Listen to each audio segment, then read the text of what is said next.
Saturday, January 6th, and not only is Wildcard weekend upon us, but so is the conclusion of this installment of this crazy NFL season. Now, the actual matchups will always trump whatever juicy drama the league has to offer us, but we'll get to those matchups later on in the show. Right now, we're going to start off by addressing the drama in New England.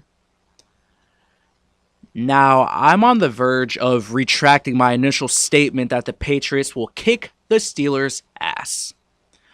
I previously believed so because I felt the Patriots' maturity and relatively drama-free locker room culture outweighed Pittsburgh's emotional, high-strung, talented team. They've got a better quarterback, a better head coach, better ownership, better system. However, there might be some trouble in paradise. Let's go back to some of those points I just mentioned. Better quarterback. Well, since week 13, the apparent leading MVP candidate has thrown 6 touchdowns to 5 interceptions. Now, I'm going to draw a parallel here. In 2014, before Peyton Manning's debacle of a final season, the person who I think is the greatest quarterback I've ever seen play finished out his final 4 weeks of the season throwing 3 touchdowns to 6 interceptions. He then went on the next season to have the worst year of his career. So I'm just saying, Peyton Manning, what was he then, 39 years old, about to be 40, was playing like an MVP up until those final weeks of the season. Then it was all downhill from there. Now, in this time frame that Tom Brady has been average, Ben Roethlisberger, on the flip side, has been on fire. 8 touchdowns, 2 interceptions in that same time frame. Going into their almost inevitable AFC Championship game, Steelers would have the edge at the quarterback position if this trend keeps up. Pittsburgh is protected by a stronger running game, offensive line, better weapons, and their quarterback isn't a 40-year-old about to play on a frozen solid field. Thanks, global warming. Now on to one of the other topics I mentioned when I started out this little diatribe. Drama-free. Emotionally high-strung. I said previously I would have gone with the Patriots because I don't get all the baggage that you do at Pittsburgh. However, on the flip side again, in recent weeks, Ryan Shazier suffers a career-threatening back injury. All of a sudden, this organization is forgetting about the tension between Big Ben and Mike Tomlin. They're forgetting about the beef between Juju Smith-Schuster and Martavis Bryant. James Harrison, a disliked veteran, is out of the picture. This team is banding together at the right time, and they're not playing for themselves. They're not playing for their own self-interest, their brands. Now, we'll see how that goes when Antonio Brown gets back into the lineup, but right now it's all peace and harmony in Pittsburgh, and they're playing for Ryan Shazier. Go on over to the Patriots. There's well-documented tension. Critical tension. And it's not some beef between 2 wide receivers or a running back threatening to hold out for more money. It's tension between the 3 big dogs in the organization. The 3 big dogs in the league. Robert Kraft, Tom Brady, and Bill Belichick. Now, judging by reports, it seems like Kraft would be more willing to part ways with Belichick before he parts with the 40-year-old quarterback. And that's beyond me. But Belichick's fingerprints are all over this team. He likes to run a low-key organization that conforms to his vision. He's cold and he lacks emotion. He's not interested in players prioritizing their own brand interests. He's just like, do it by the book. My book. It's proven, drama-free, less stressful, and it's successful. Tom Brady, on the other hand, is bringing his own TB12 training brand into the equation and interfering with Belichick's routine. He also knows Belichick really wouldn't give a damn if he got released at the end of the year. In fact, all signs point to Bill actually wanting that to happen. And that's where Robert Kraft gets involved. See, Kraft is fully aware that Belichick's fingerprints are all over this operation, while he's mostly stayed out of the way. But Tom Brady's made him an extremely rich man, and he's been the face of the league for more than a decade now. Almost 2 decades. Belichick doesn't give a damn about Kraft's dollars. He just wants to do things his way and win championships and go home on the golf course. I always say, for the most part, players are just a spoke on the wheel except for a select few. I would have said Tom Brady is one of those select few, but apparently Bill Belichick doesn't think so. He doesn't agree with that. He believes Brady is just another spoke. This is going to make for a very interesting offseason, regardless if the Patriots get bounced from the playoffs or if they win a championship. If the Patriots get bounced early and Tom Brady continues to play mediocre, there's going to be even more pressure on Robert Kraft to move on from the 40-year-old before he absolutely hits rock bottom. But then if the Patriots win a championship, who's to say either Brady or Belichick just say screw it and retire before this thing goes fully off the rails and people start assigning the blame? Keep an eye on this. This is good stuff. I'm Milton Woolley. You're now listening to The Pylon.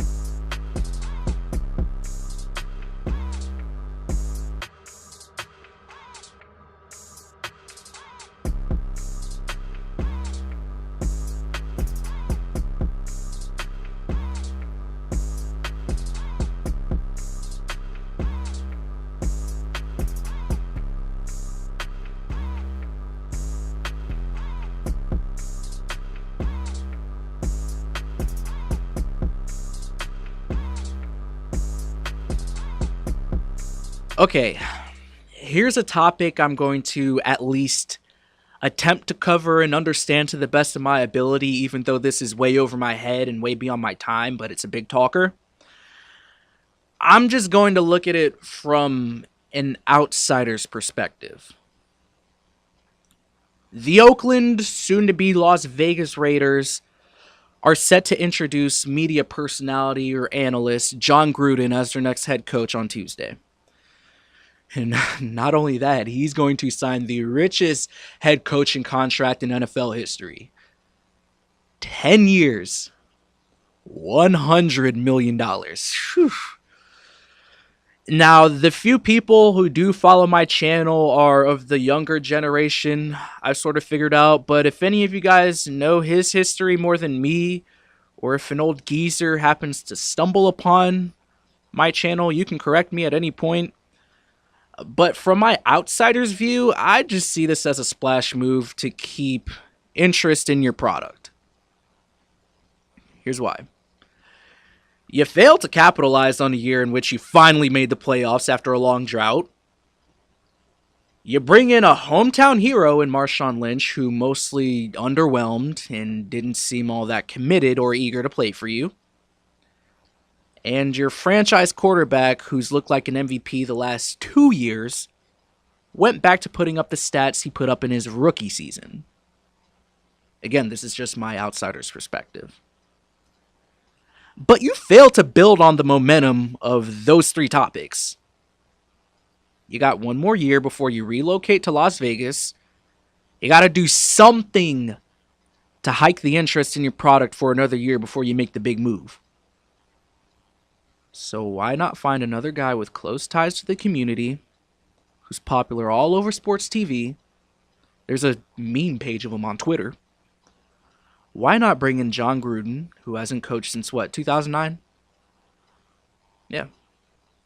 So I can't poo-poo on him because he's got a Super Bowl victory under his belt and he's above 500. So clearly he hasn't just been spitting hot air into our TV screens the past 2 years. Chances are he knows what he's talking about. But there's a difference between looking at the product and being familiar with it and fully immersing yourself in it full time. Ray Lewis, he knows football. He's one of the greatest of all time. But he's been out of the league for years. If he goes onto a football field, he is going to be absolutely lost and winded and probably couldn't even finish the game at this point. Even go with the younger option, Colin Kaepernick. Assuming he's kept in shape. Assuming a team ever signed him. His first few practices, maybe even his first few games, the rest is going to be apparent. There's going to be some struggles. Now, I wouldn't say Gruden is out of touch with the schemes and the plays and the system because he has to be up to par with those for his job, which is actually pretty complicated to do at such a high level consistently. But my only concern would be how he ingratiates himself with not a young quarterback like Derek Carr, who's well-spoken, because he interacts with those young passers in his QB camps. But what about those young skill position players, those other ones who are brought up in this millennial age that may not take him seriously? Or even strong veteran personalities like a Michael Crabtree or a Marshawn Lynch who may not take him seriously and maybe even challenge him at first. That will be worth watching. I can't make a final judgment on whether it's a good move or not because I'm not really familiar with this history because it's beyond my time. I can look at his coaching record and assume because it's winning, he's above 500, he's a good coach, but I never lived in the moment, knew the situation that was going on in his organizations and whatnot, so I'm not qualified to speak on that fully. All I will say is that if it's as simple as a one-year marketing tool, well, it's successful in that regard because it's got me interested. Up next, we got our Wildcard NFL weekend preview and prediction. You're now listening to The Pylon. Stay tuned.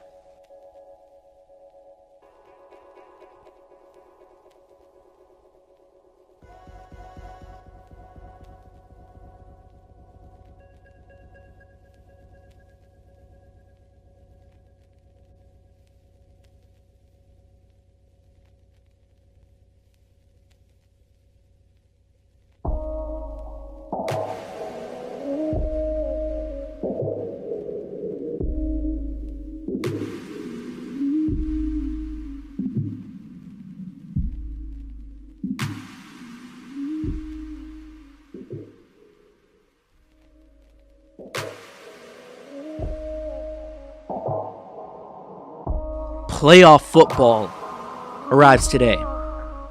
And over on the AFC side, you'll notice a lot of newcomers looking to put the NFL on notice. This weekend's wildcard matchups in the AFC feature the Chiefs versus the Titans and the Jaguars versus the Bills. So let's start things off by focusing on two teams who haven't made the playoffs in God knows how long. The Jacksonville Jaguars, and much to my chagrin, the Buffalo frickin' Bills. The Jaguars haven't sniffed the playoffs since 2007, while the Buffalo Bills haven't been since 1999. The thing about the AFC playoffs is that a majority of these teams are inconsistent and wet behind the ears, and these two teams are the epitome of that. But the thing is, most people would think the Bills, Jaguars, this is a trash bowl between two trash franchises. Nah, fam. This game is anything but that, and that's because there is one team in this matchup that I've changed my opinion on because I have been clearly wrong. There's one team who I think has the talent, who has the attitude to go up to New England or Pittsburgh and open up the fight and punch them square in the mouth and say, hey, let's get it going. I ain't scared of you, bro.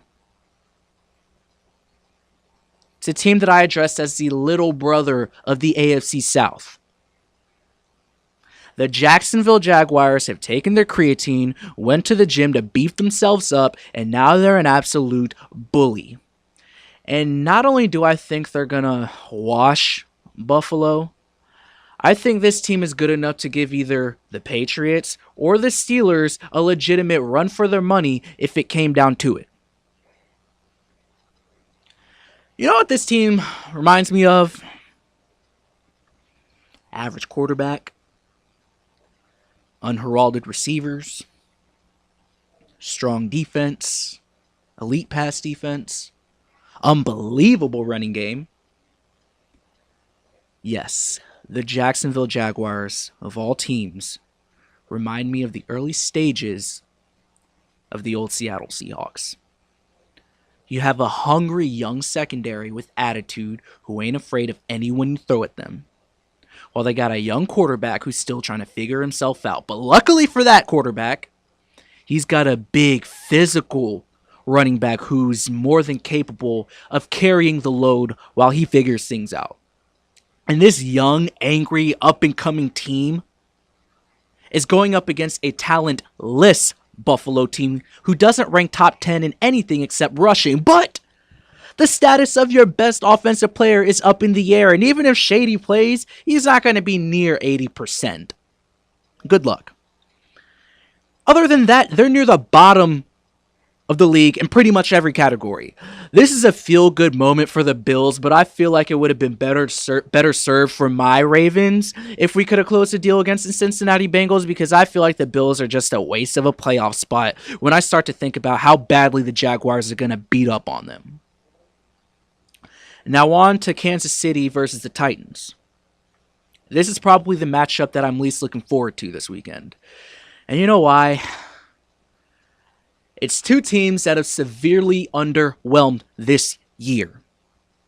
The Chiefs only won the AFC West this year because it was surprisingly way more mediocre than anyone could have ever expected. And the Titans were supposed to, off the strength of their backfield, run away with the AFC South. But Marcus Mariota took a step back, and overall, they underwhelmed. So we got two inferior playoff teams going against each other, and who am I to pick? I have no other choice but to go with the one with the most experience. The Kansas City Chiefs at least have Alex Smith and Andy Reid, who have been there in the big playoff games, compared to the Titans, who are probably just going to be extremely nervous and wet the bed. We all expected Marcus Mariota and Derek Carr to stamp themselves as young elite players at the quarterback position, and they simply lost their grip on that title. If anything, system always wins out in the NFL, and Andy Reid's system has proven to be a winner anywhere he goes. The man can coach. He has a quarterback who won't turn the ball over, playing at home in a stadium with an extremely loyal fan base. The Titans stumbled into the playoffs, and they're going to show just how unprepared and inexperienced of a team they are. Some people probably won't care about this weekend's AFC matchups in the wild card, but I'm just talking matchup-wise, scheme-wise. I feel like the Chiefs and the Jaguars can go into either Heinz Field and or Foxborough and make both teams sweat. I know it's easy to always side with those two, staple franchises, but all I'm going to say is keep an eye out on those two teams, especially the Jaguars. They know they can take it to those powerhouses, and so do I. Over on the NFC side of the spectrum, the Los Angeles Rams returning to the playoffs to take on the Atlanta Falcons, who are looking to redeem themselves from last year's Super Bowl collapse. And the New Orleans Saints looking to strike out the Carolina Panthers. I'm going to start out with the Saints and the Panthers. And it's hard for me to pick a team to win 3 times in a row, especially when the team that got beat plays defense like the Panthers do. Naturally, I'd say the team with the better defense will prevail in the playoffs, injuries aside. But these teams are both giving up 20.4 points a game. Dead even. Then as I go further to try to find some statistical edge where one team clearly outdoes the other, can't find one. The Panthers have the 4th ranked rushing attack. The Saints have the 5th. The Saints have the 15th ranked pass defense. Carolina has the 18th. The Saints have taken the ball away 25 times. Carolina has taken it away 21. The Saints have given the ball away 18 times. Carolina has given it away 22. In the first matchup, Drew Brees was the better quarterback. In the second matchup, Cam Newton was a better quarterback. Where I think this game is going to come down to is the matchup between Alvin Kamara and Mark Ingram versus Luke Kuechly and Thomas Davis. In the first matchup, the Panthers D did a good job of bottling up that Saints rushing attack. But in the second game, they got loose. And the difference for me is that the first matchup happened in the 3rd game of the season when the Saints were still dealing with the drama of Adrian Peterson. However, once they cut off that dead weight, Kamara has truly established himself as one of the elite threats in the game. Kamara is what the Panthers wish they had in Christian McCaffrey. Mark Ingram and Jonathan Stewart are both serving as that veteran downhill leader in the running game. Except Mark Ingram has twice as many touchdowns and almost twice as many yards as Jonathan Stewart. I don't know if we're going to get good Cam or bad Cam to help out with that running game, but what I do know is that this Carolina Panthers team has proven they can win despite Cam's mind-boggling inconsistency. This is a team that wins off of being a well-built, well-oiled machine. And like I said earlier, I don't like picking a team to lose 3 times in a row to the same division foe.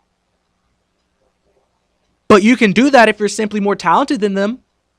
The Saints have a better quarterback who's essentially been used as a complementary option all season because of the strength of the running backs. But we know Drew Brees can turn it on when need be. The running backs are better. And while they can both hurt you in similar ways, the Saints running backs have just been doing it better than the Panthers running backs this year. You got 2 young and talented wideouts on the outside. Only difference, Panthers don't have a Marshawn Lattimore to lock up Michael Thomas, like Marshawn Lattimore is going to do to Devin Funchess. I'm taking the Saints. Now on to the Los Angeles Rams hosting the Atlanta Falcons. This matchup has a chance to produce the most fireworks out of every matchup on this weekend. And I can't wait to see it. There's going to be explosion all over the field in this one. MVP candidate Todd Gurley, Julio Jones, Sammy Watkins, Devontae Freeman, and not just on the offensive side, but on the defensive side of the ball. Aaron Donald, Deion Jones. I see a lot of points being scored in this game, with key turnovers being the difference. Sean McVay has done a great job of turning the Rams around and rejuvenating the career of Todd Gurley, while providing the proper guidance to Jared Goff. Everything seems to be going right for them. New head coach, still relatively new location in LA. But the playoffs are a whole different beast. And while Atlanta has looked extremely unspectacular at times, they're going to be playing with a bigger chip on their shoulder, looking to right last year's wrongs. I know I'm beating around the bush, but I think this is such a coin toss. I'm going to go with the Atlanta Falcons. The Rams are still inexperienced when it comes to the playoffs, and I feel like we will see some mistakes that young teams make. The Atlanta Falcons, while unspectacular, they are battle-tested, and I don't think they're going to go far in these playoffs. And Super Bowl debacle jokes aside, I think this year they will be better prepared to handle high-pressure situations, more so than the Rams, just based off of experience alone. I feel pretty good about all my picks except this one in particular, and it may not be popular, but for now, I see Atlanta taking care of business this weekend. That's all we have for today. I've been up for probably 16 hours right now, all for nothing. That's a story I'll save for another time, but things are going well. I'm ready for these playoffs to kick off. Super Bowl predictions, playoff predictions, divisional round, all that's coming up every single weekend. Stay tuned. I'm Milton Woolley. You have now listened to another edition of The Pylon.